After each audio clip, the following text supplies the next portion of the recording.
Көмекші мектепте жаңартылған бағдарлама негізінде географияны оқыту пәні.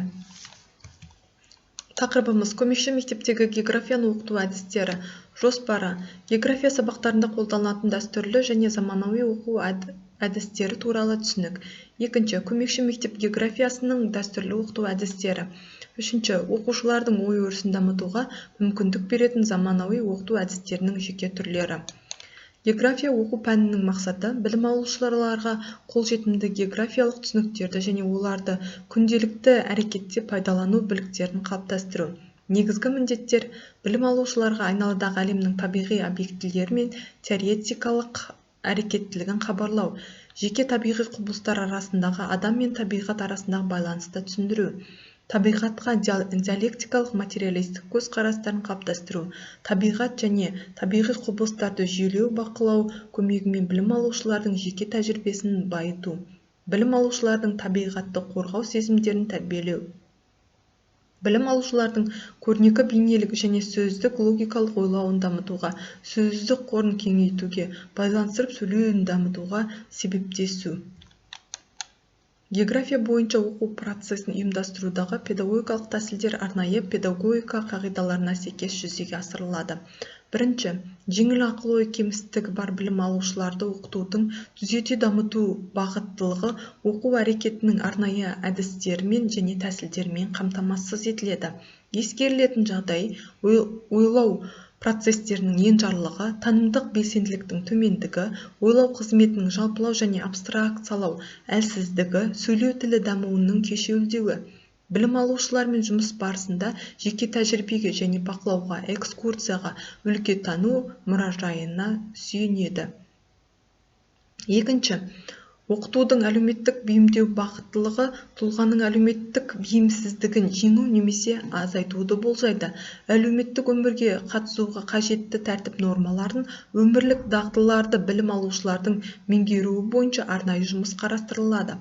Географияны зерделеу – бұл өзінің өлкесінің, өз елінің табиғатына ұқыпты қарау, адам еңбегінің нәтижелерін құрметтеу, адам еңбегінің өнімдерін ұқыпты қарау. Үшінші: оқытудағы әрекеттік тәсіл. Жеңіл ақыл-ой кемістігі бар білім алушыларды оқыту процесінде бақылау, зертханалық және тәжірибелік жұмыстарды орындау, тәжірибелер жүргізу және экскурсияларға қатысу кеңінен қолданылады.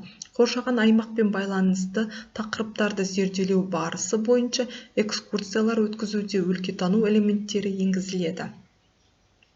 Бұл білім алушыларды эстетикаға және патриоттық тәрбиелеуге, табиғатқа ұқыпты қарауына көмектеседі. География сабақтарындағы үздіксіз сөздік қоры жұмысы білім алушылардың сөздік қорын кеңейтеді, табиғи құбылыстар туралы түсінік береді, меңгерген терминдерді дұрыс пайдалануға көмектеседі.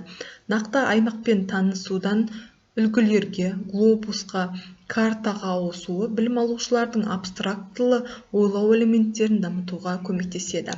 Төртінші: ұжымдық оқу процесі жағдайында жеңіл ақыл-ой кемістігі бар білім алушыларға саралау және жекелеу тәсілі, оларды оқу материалды меңгеру кезінде көрініс табатын вариативті типологиялық ерекшеліктерінің болуымен шартталған және алған білімдерінің біліктері мен дағдыларының сапасына әсер етеді. Ақыл-ой кемістігі бар білім алушыларға арналған арнайы мектептегі және сыныптағы білім беру процесі 4 типологиялық топты қосатын педагогикалық топтастыру негізінде іске асырылады. Әрбір типологиялық топқа педагог білім алушылардың мүмкіндіктеріне сәйкес күрделілігі мен көлемінің қолжетімділігін ескере отырып, оқу материалының мазмұнын таңдайды. Бұл жағдайда оқу жұмысының жылдамдығы, білім алушының дербестік дәрежесі, оқыту әдістері мен тәсілдері түрленеді. Білім алушыларды топтарға бөлу шартты және қозғалмалы. Саралау тәсілі оқытудың жекешелендіруімен толықтырылады. Бесінші: оқу танымдық және практикалық әрекетке арнайы педагогикалық басшылық ету қажеттілігі төменгі танымдық белсенділігімен және ойлау қызметінің талдау және жалпылау әлсіздігімен шартталған. Ақыл-ой кемістігі бар білім алушылардың дербес оқу-танымдық әрекеті қиындыққа ұшыраған немесе мүмкін болмаған жағдайда педагог оқу тапсырмасын табысты орындауды қамтамасыз ету үшін оқушы әрекетінің жетілмеген компоненті қызметін алады. Ақпараттық-коммуникативтік технологиялар білім беру, дамыту және түзету міндеттерін шешуге қажетті оқыту шарттарын салып бітіруге көмектесе отырып, педагог тәсілдерінің жиынтығын кеңейтеді. Сабақтарда АКТ-ны қолдану төмендегі мақсаттарда ұсынылады. Бірінші, үздіксіз бақылаудан күрделі және жасырын таным объектілерін үлгілеу. Екінші, шынайы режимдегі және мерзімі ұзартылған уақыттағы зерделенетін табиғи құбылыстарды білім алушылардың талдау үшін қосымша визуалды динамикалық сүйеніштерді құру. АКТ-ны қолдану оқыту процесін жекешелендіруге, сабақта жұмыс мазмұнын қызығушылығын арттыруға, білім алушылардың таным әрекеттерін белсендіруге мүмкіндік береді. Оқу процесінде АКТ білім алушылардың жұмысқа қабілетінің төмендеуін ескере отырып мөлшерімен қолданылады. Жеңіл ақыл-ой кемістігі бар білім алушылардың география бойынша оқу материалдарын меңгеру нәтижелерін бағалау, нормалары бағдарламада көрсетілген мақсатты тұжырымға негізделген және білім алушылардың оқу жетістіктерін тексеру мен бағалауды ұйымдастыру кезеңінде бірыңғай тәсілдерді іске асыруға бағытталған. Бағалау тәсілдері оқыту мақсаттарына сәйкес дағдылардың көмегімен қалыптастырылған тапсырмалар мен жаттығулар болып табылады. Ақыл-ой кемістігі бар білім алушыларды оқыту нәтижелерін бағалау кезінде тестілеу қолдану ұсынылмайды. Жеңіл ақыл-ой кемістігі бар білім алушылардың жетістіктерін бағалау ішкі бағалау тәсілдерімен іске асырылады. Оқу бағдарламаларын меңгеру нәтижелерін сабақтарда мұғалім білім беру процесі барысында бағалайды.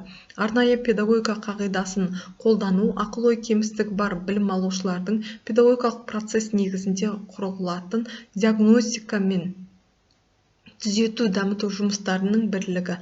Педагогтар бақылаушы бағалау іс-әрекетін жүйелі түрде іске асырады. Жеңіл ақыл-ой кемістігі бар білім алушыларды оқыту нәтижелігін бағалау, ағымдағы мерзімді және қорытынды бақылау. Ағымдағы бақылау білім алушының әрекетін сабақта бақылау, тәжірибелік және дербес жұмыстарын талдау әрекеттерінің ұжымдық түрлері көмегімен іске асырылады. Әр сабақтық бақылау оқу процесінің сапасын қамтамасыз ету үшін педагог қолданылатын оқыту мазмұны мен әдістерін түзету мақсатында жүргізіледі. Бақылау ынталандырушы және оқушыларға қатысты тәрбиелеуші сипатқа ие. Мерзімді бақылау бағдарлама тақырыбын бөлімін зерделеп болған соң жүргізіледі. Назар аударып тыңдағандарыңызға рахмет.